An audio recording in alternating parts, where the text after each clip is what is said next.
la Minute Paranormale.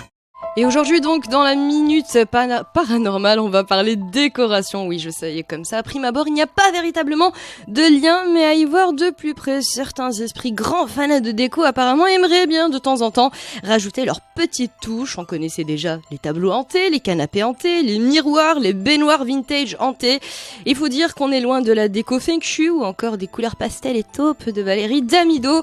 Non, les esprits aiment les décos brutes de décoffrage avec un aspect très rustique, voire même terrifiant, qui est un peu the tendance du moment chez nos amis les démons, qui ont apparemment, on ne sait pas pourquoi, une couleur de prédilection, le rouge dans toutes ses déclinaisons, vermillon, coquelicot, bordeaux, et pourquoi pas rouge sang tant qu'à faire. Et oui, je vous le disais, nos amis les esprits font les choses pleinement, au point où ils n'hésiteraient pas une seconde à repeindre certaines maisons avec du véritable sang. Je vous le disais, chez nos amis les esprits, c'est l'authenticité qui compte, et donc ils n'hésiteraient pas une seconde à rajouter des petites touches d'hémoglobine par-ci par-là pour un rendu illustré, original, éco, ô combien macabre. Alors si pour vous aller chez le boucher est déjà une épreuve en soi, je pense que cette minute paranormale n'est absolument pas faite pour vous.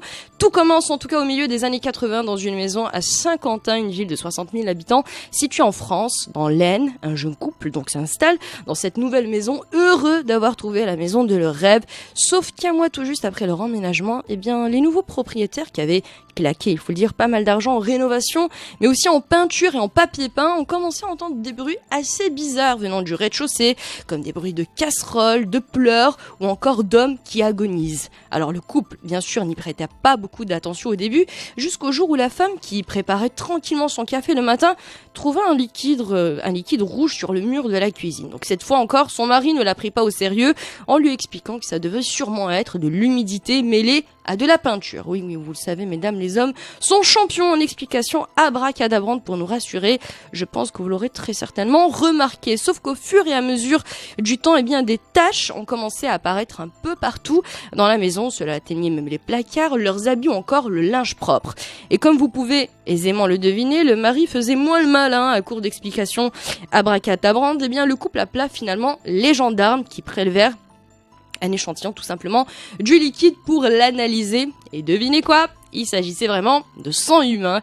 Et oui, les forces de l'ordre donc mirent la maison sous scellé pendant 7 jours, en prenant soin de mettre aussi de la farine sur le sol pour bien sûr relever des traces de pas notamment. Et après 7 jours, rien n'avait bougé dans la maison, sauf que les murs étaient tous repeints avec du sang. Du sang bien rouge, du sang humain.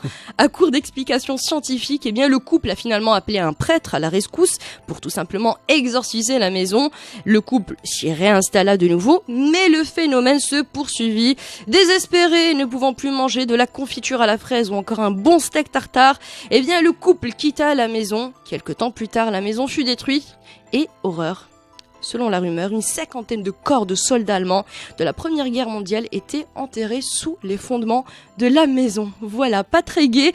Comme fait divers, un peu dans le même style, dans les années 70, dans un petit village au sud de l'Espagne, une famille fut frappée par d'étranges phénomènes paranormaux, puisque des visages, un peu dans le même style que les tableaux de Modigliani ou de Chagall, ont commencé tout simplement à apparaître sur le sol de la cuisine tout d'abord, puis dans toute la maison.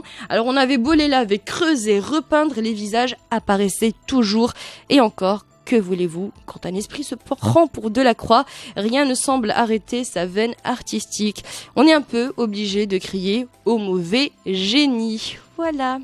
Par contre, vous pouvez aussi visiter cette maison en Espagne. Oui. Merci pour l'invitation. On ira ensemble. Allez-y.